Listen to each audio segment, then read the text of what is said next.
Welcome back to The Breakdown with me, NLW. It's a daily podcast on macro, Bitcoin, and the big picture power shifts remaking our world. What's going on, guys? It is Tuesday, July 18th, and today we are asking what the heck is going on at Binance. Before we get into that, however, if you are enjoying The Breakdown, please go subscribe to it, give it a rating, give it a review, or if you want to dive deeper into the conversation, come join us on the Breakers Discord. You can find a link in the show notes or go to bit.ly/breakdownpod. All right, friends, how you doing? There are lots of interesting machinations in the crypto industry to catch up on today, and the lead story that we're talking about is about the world's beleaguered biggest exchange. According to the Wall Street Journal, Binance has laid off 1,000 employees in recent weeks. The reporting, which was published on Friday, noted that Binance had an 8,000-strong headcount globally, so this cut would represent a 12% reduction in staffing.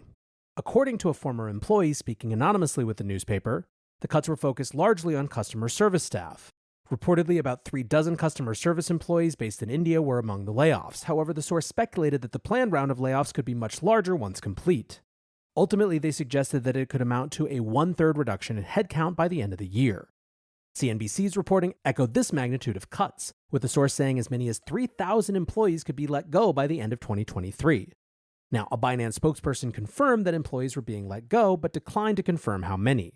They said, quote, "As we prepare for the next major bull cycle, it has become clear that we need to focus on talent density across the organization to ensure we remain nimble and dynamic. This is not a case of right-sizing, but rather reevaluating whether we have the right talent and expertise in critical roles." CZ, meanwhile, tweeted, "As we continuously strive to increase talent density, there are involuntary terminations.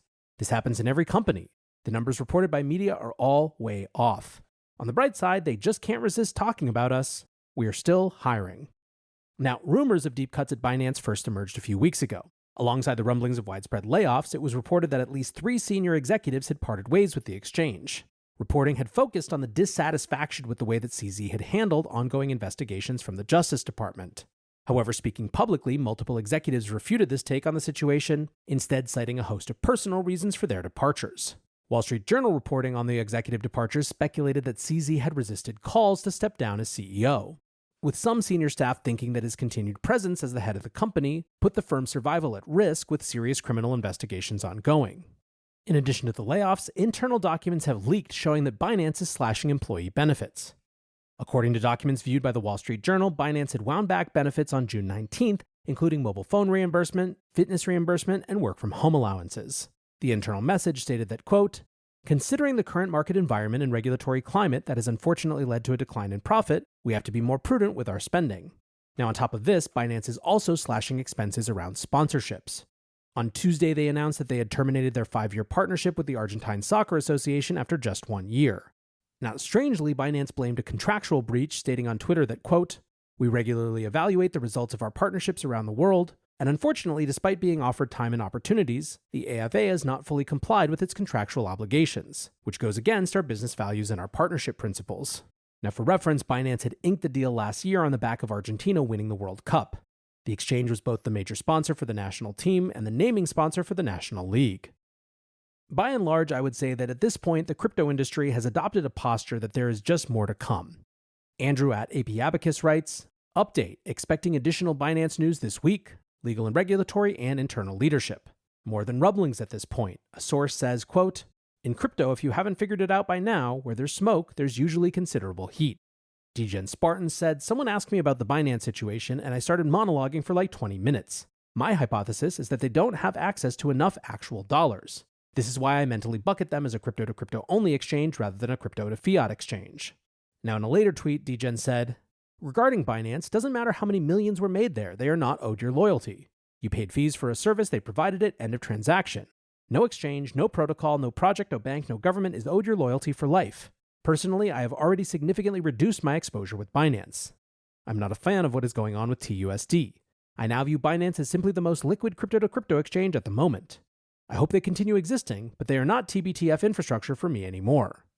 Even more ominously, YouTube sleuth CoffeeZilla wrote, "If you want to be a part of the next big story, Binance employees and ex-employees can reach me any time." Now, all of this said, Moon Overlord summed up the counterpoint when he wrote, "Rather bizarre to see people almost cheering on a potential Binance meltdown. You know we're going to effing zero if that happens, right? Now, for the sake of completeness, there was one big positive in the Binance world this week. Binance have activated Bitcoin transactions via the Lightning Network. This follows through on a pledge made during Bitcoin fee spikes in March. Binance customers can now deposit and withdraw Bitcoin via Lightning. The major benefits, of course, being faster transaction speeds and lower fees.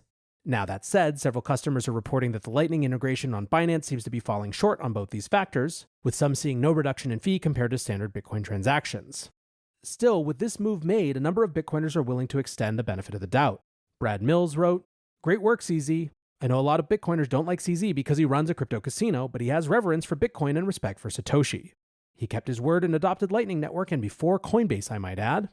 Now, you eagle-eyed listener will have heard that DGen Spartan said something about TUSD, and while I don't want to go too deep into it as there's very little really solid reporting around it, I will give a little bit of what the community is discussing here. Basically, the rumblings around TrueUSD, which have been growing for the last couple weeks, continued this week as allegations emerged regarding Justin Sun's involvement with the stablecoin. Now, you'll remember that TUSD emerged out of relative obscurity in March when Binance announced a free trading promotion on the stablecoin's Bitcoin pair. The promotion coincided with an immediate jump in TUSD's market cap, which doubled to $2 billion overnight. TUSD's circulating supply was dead flat for months afterward and then spiked up again to $3 billion in mid-June. Since then, the market cap of TUSD has reduced slightly, but $2.8 billion worth of stablecoins remain in circulation, and almost the entire supply of TUSD is held in Binance-controlled wallets. Details around the minting and redemption of TUSD have been difficult to come by for a long time. At one stage, some amount of redemptions were handled by now bankrupt crypto custodian Prime Trust, but these services have been offline since June. Indeed, it appears that no one on crypto Twitter is able to find any evidence of recent successful TUSD redemptions. Information about who owns the stablecoin protocol has also been scarce. A British Virgin Island firm called Tecteryx purchased the rights to TUSD from a firm called Archblock back in 2020, and until recently, marketing material insisted that Archblock continue to manage the day-to-day operations. On Friday, TUSD announced that Tecteryx was assuming full management of the stablecoin, including customer onboarding and compliance. That led to the latest intrigue in this whole situation when, on Monday, news aggregator DB at Tier10K reported on a lawsuit from Archblock's founder, which alleged that Justin Sun was behind the acquisition of TUSD. The lawsuit had been filed in March but had gone unnoticed since then and primarily dealt with the failure to repay a loan of $3.7 million in TUSD and Tether. The lawsuit was voluntarily dismissed, however, on June 7th, so it's a little unclear exactly what happened. DB's reporting included a string of messages which purported to show that Justin Sun had acquired TUSD in September 2020 without the approval of Archblock shareholders. It appeared from these messages, should they be legitimate, that Sun was keen to make sure the acquisition remained private, both to the market and to TUSD stakeholders. During the conversation, the person arranging the sale of TUSD to Sun said that it wouldn't be feasible to do the deal in secret, arguing that it would be like, quote, handing over the keys to $140 million in escrow and the power to print money and no relevant stakeholders are told. I think for now, you have to take everything around this situation with a big grain of salt. You have to think that, the real journalists in this space are furiously digging to find out the truth of what's going on here, and so I anticipate we'll get better information soon. For now, as with anything in crypto, it's worthwhile to be cautious. A couple more quick ones before we get out of here. Celsius liquidators seem to be heading for the order books, with $59 million worth of altcoins moving on to institutional exchange FalconX on Monday. Late last month, the bankruptcy court gave the bankrupt crypto lender permission to consolidate altcoins into Bitcoin and Ethereum in preparation for a distribution to creditors. Multi-million-dollar amounts of Polygon's Matic, Link, Aave, SNX, and BNB were moved, and overall, Celsius has around $170 million worth of altcoins to consolidate. Data provider Kaiko noted that the move could put pressure on some tokens due to low liquidity conditions in a report last week. And judging from some of the price action yesterday, that prediction appears to have been correct. Lastly today, kind of a juicy one with some pretty big implications. BlockFi creditors are claiming that the firm, quote, failed to complete basic due diligence in dealings with FTX and Alameda Research. A report published by the Committee of Unsecured Creditors, which was unsealed on Friday, claims that BlockFi exposed its customers to, quote, losses of a staggering quantum through its exposure to Alameda. The report, which was filed confidentially in May, is based on a review of 30,000 internal documents along with interviews and depositions of key individuals at BlockFi, including founder and CEO Zach Prince. The allegations are this. Following the collapse of Three Arrows Capital in June, BlockFi called in loans made to Alameda amid the broad drop in crypto markets. Alameda met this call, paying down its loans to near zero. Between July and September 2022, BlockFi relent nearly $900 million to Alameda. FTX had extended a $250 million credit facility to BlockFi in June of that year, which was widely viewed as a bailout for the firm after suffering significant impairment liquidating collateral pledged by 3AC. The creditors' report claims that when extending these loans to Alameda, BlockFi had access to the firm's balance sheet.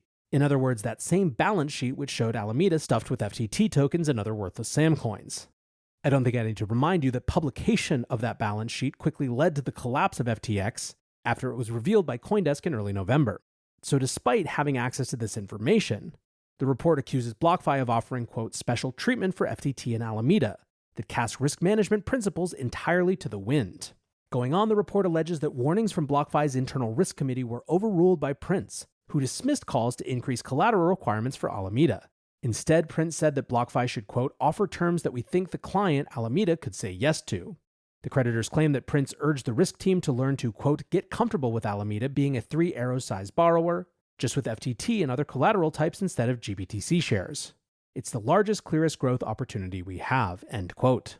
The report claims that BlockFi materially misled customers regarding its risk management strategies, asset concentration, and policy for honoring customer withdrawals. Creditors wrote, quote, BlockFi's demise was rooted in business practices and decisions well preceding Alameda and FTX's bankruptcy filing.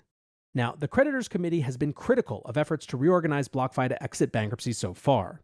They say that negotiations have focused on ensuring that executives receive protection from future litigation.